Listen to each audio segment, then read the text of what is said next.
Salut, on se retrouve aujourd'hui pour déballer le nouveau Vivo V11 Pro. Donc c'est vraiment le smartphone qui annonce, il paraît, le design du nouveau et du prochain OnePlus 6T. Faut savoir que Vivo, Oppo et OnePlus sont tous issus du même groupe qui est BBK Electronics.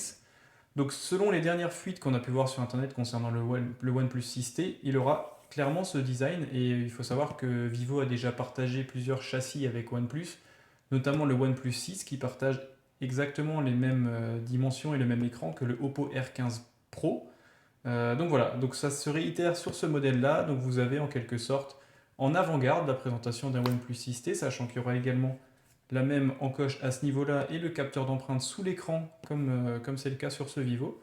Donc je vous propose un petit déballage rapide de ce smartphone qui est fort intéressant et qui est vendu à moins de 440 euros.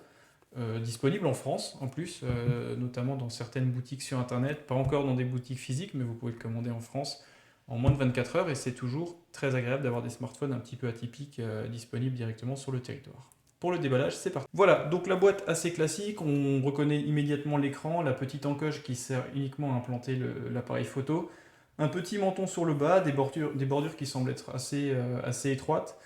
Version V11, donc bien sûr la mise en avant de ce capteur d'empreinte qui sera sous la dalle AMOLED, c'est un écran AMOLED de 6,41 pouces.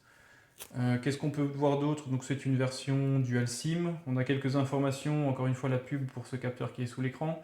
Le capteur frontal qui est un capteur de 25 mégapixels avec une ouverture à f2, avec toujours cette mise en avant de l'intelligence artificielle qui va notamment servir à reconnaître les différents paysages, les différents modes à appliquer pour traiter au mieux votre visage, et également bien sûr interpréter la profondeur de champ pour l'effet bokeh.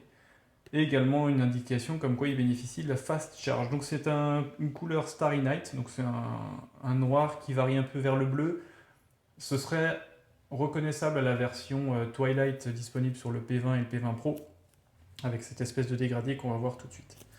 Voilà, donc la boîte assez classique, pas d'informations particulières, on va tout de suite déballer tout ça ensemble. Alors je viens de le recevoir, il est tout neuf, j'ai même pas encore pu le prendre en main. C'est un smartphone qui est commercialisé depuis quelques jours à peine seulement. Donc voilà.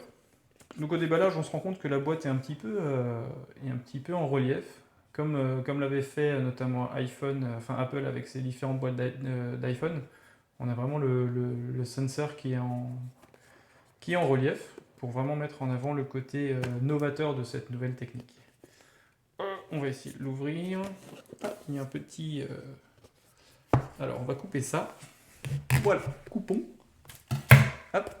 Alors, qu'est-ce qu'on nous propose dans la boîte? Donc, il faut savoir, c'est un produit qui est vendu aujourd'hui à 440 euros directement en France, donc pas d'import nécessaire, ce qui est plutôt cool.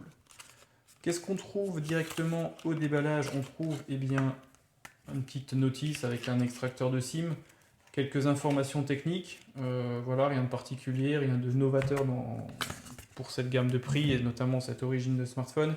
Une coque souple, transparente, intérieur rugueux. L'extérieur est souple, on devine immédiatement le côté iPhone 10 de l'emplacement de l'appareil photo. Voilà, rien de particulier. Grosse déception ici, parce que voit-on? On voit que ça n'est pas de l'USB type C. Ça, c'était le cas sur le Vivo R15 Pro. C'est toujours le cas sur ce smartphone. C'est une concession à faire pour avoir un smartphone qui est équipé d'un écran 6,41 pouces, définition Full HD+, en Super AMOLED, avec un processeur Snapdragon, 128 Go de RAM, de stockage, pardon, et 6 Go de RAM. Donc c'est vraiment la petite concession qu'ils font. C'est un petit peu dommage. Après, moi, c'est un truc qui me rebute, bien sûr. En 2018, en fin 2018, c'est un petit peu difficilement justifiable. Après, je préfère vraiment un investissement plus important côté affichage, écran, autonomie et appareil photo que d'avoir un smartphone vraiment bancal avec une connectique USB type C. Après, c'est mon point de vue. Donc, on trouve un chargeur français, donc vous voyez, vraiment adapté. Vous avez le câble qui sera donc de l'USB 2, on n'est pas en USB type C, alors ça en fera crier certains arrêteront la vidéo dès qu'ils auront vu ce détail, je pense. Mais moi, je pense qu'il ne faut pas s'arrêter à ça. Je pense qu'il y a beaucoup plus important sur un smartphone aujourd'hui que la connexion USB type C. Des écouteurs qui ont l'air classiques, un petit peu inspirés d'un design Huawei ou Apple. Ils font plutôt bonne qualité, ça a l'air d'être relativement correct, à tester plus tard. Donc voilà pour le déballage de la boîte, on va passer au produit. Hop là. Donc déjà on peut dire que c'est un smartphone, ah bah il s'allume immédiatement, ça. Donc c'est un smartphone qui est très léger, très fin, donc voilà je vous présente le super dégradé sur l'arrière. Ça a un effet assez particulier, en plus c'est une couleur métallisée, donc c'est un aspect plutôt glossy mais qui reste relativement entre guillemets masculin, un peu plus que ce que peut proposer Huawei sur le P20 Pro et le P20 qui est un dégradé bleu vers le mauve. Là on est vraiment sur une couleur relativement propre, un bleu métallisé qui dégrade vers un bleu nuit voire un noir. Double capteur photo, donc là vous avez un capteur photo de 12 mégapixels avec une ouverture de f1.8 sans stabilisation, et un second capteur sur le haut qui lui est un capteur de 5 mégapixels avec une ouverture de f2.4 mais qui ne sera utilisé uniquement pour faire l'effet portrait. Donc c'est seulement un capteur qui est là pour calculer la profondeur de champ et faire un détourage entre guillemets bokeh autour de votre visage ou du sujet que vous allez immortaliser. Donc 12 mégapixels f1.8, 5 mégapixels f2.4, pas de stabilisation, ça filme en Full HD 30 images secondes, donc pas de 4K, pas vraiment d'investissement de ce côté-là. Un petit flash LED, le marquage Vivo, donc c'est vraiment un produit qui est plutôt beau, il est super léger, il est vraiment très léger, très fin. C'est vraiment un produit qui pour un écran de 6,41 pouces, reste relativement compact. J'ai pas des mains particulièrement grandes, mais l'effet incurvé de la coque arrière et les placements boutons font que ça reste plutôt agréable. Donc sur cette tranche, on trouve le bouton de contrôle volume, le bouton power. Sur la tranche du bas, un haut-parleur. L'horrible connexion ancienne génération USB classique. Bonne nouvelle, le maintien de la prise jack pour un téléphone si grand et si étroit, compact, c'est plutôt intéressant.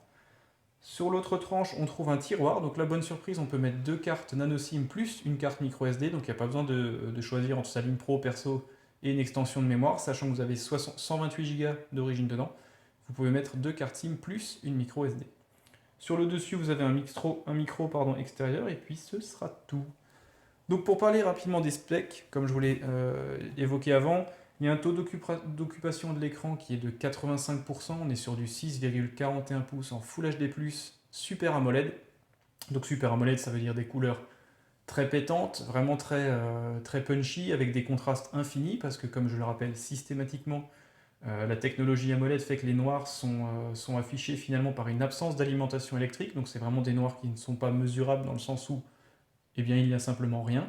Ça veut également dire une économie d'énergie par rapport à tout ce qui est affichage en noir. Après, bien sûr, sur un écran comme celui-ci, il n'y a pas d'énergie vu que l'intégralité de l'écran est alimentée. Qu'est-ce que je peux vous dire d'autre? Donc 128 Go de stockage plus extension micro SD. Il tourne avec un Snapdragon 660, un chipset graphique Adreno 512 et 6 Go de RAM, donc c'est plutôt solide. Appareil photo au dos, comme je l'ai dit, 12 mégapixels, f1.8, capteur de profondeur de champ 5 mégapixels f2.4. Sur l'avant, vous retrouvez un capteur de 25 mégapixels avec une ouverture f2 non stabilisée et avec un système d'intelligence artificielle qui va reconnaître un petit peu les scènes et je pense faire un effet bokeh plus un lissage assez désagréable qu'on pourra, je pense, désactiver. Une batterie de 3400 mAh. Il tourne sur Android 8.1 et il a une surcouche qu'on appelle FunTouch OS qui est une version 4.5. Et bien sûr, la grosse surprise, c'est ce capteur sous l'écran. On va le découvrir tout de suite. On va passer tous ces petits menus. Donc voilà, donc on se retrouve pour enregistrer une empreinte qui se trouve sous l'écran. Donc on va voir si ça fonctionne bien. C'est assez particulier de poser son doigt finalement sur l'écran directement, sur l'écran AMOLED pour enregistrer une empreinte. Je pense que c'est l'évolution du capteur proposé sur le Honor 10, qui est le premier capteur à être sous le verre directement. Donc voilà, donc là ça a l'air de fonctionner assez bien, la lisibilité se fait aussi rapidement que sur n'importe quel autre smartphone. On va voir si ça fonctionne bien. Ok, donc là on peut modifier le style en fait. Quand vous poserez le doigt, il y aura plusieurs fonctions possibles. Vous pouvez soit afficher ce genre de dessin, celui-ci, ou alors l'aspect un petit peu le plus connu, qui est un petit peu plus numérique, plus électronique et qui est assez sympa. Voilà, donc on va voir, la surcouche est vraiment belle, enfin elle est vraiment belle, elle est assez particulière parce que par rapport à Android classique, là on voit qu'il y a 2-3 choses qui ne sont pas traduites. Quand on tire sur le haut, il n'y a pas la même fonctionnalité, on se retrouve un petit peu sur du iOS 8 ou 9 parce que les raccourcis se trouvent en bas. Donc c'est ici que vous avez tous les paramètres de contrôle. C'est un peu particulier, mais ça a le mérite au moins d'être original. Mais comme vous le savez, moi je suis pas trop fan des surcouches, enfin de l'absence de surcouches type Android, Android One et ce genre de choses assez brutes de décoffrage. J'aime bien quand il y a un travail qui est fait derrière par le fabricant. Donc on va voir si ça fonctionne bien. Ouais, ça marche plutôt bien. Honnêtement, ça marche plutôt bien. Je suis assez surpris. Vous voyez, tac. Après, c'est un petit peu plus long. Ils annoncent un temps de lecture un petit peu plus long que sur ce qui se fait de mieux aujourd'hui sur les smartphones classiques. Donc là, on voit que l'empreinte est en surbrillance, donc pour la trouver facilement. Voilà. Donc ça fonctionne assez bien, c'est assez cool. Je ferai un test plus tard sur une présentation un petit peu plus aboutie, la présentation de quelques photos faites avec ce smartphone. Donc voilà, donc posez-moi vos questions, n'hésitez pas à me poser des questions rapidement, comme ça j'y répondrai lors du prochain test. Voilà, ça fonctionne super bien. Et abonnez-vous et merci de votre fidélité, on se retrouve très bientôt.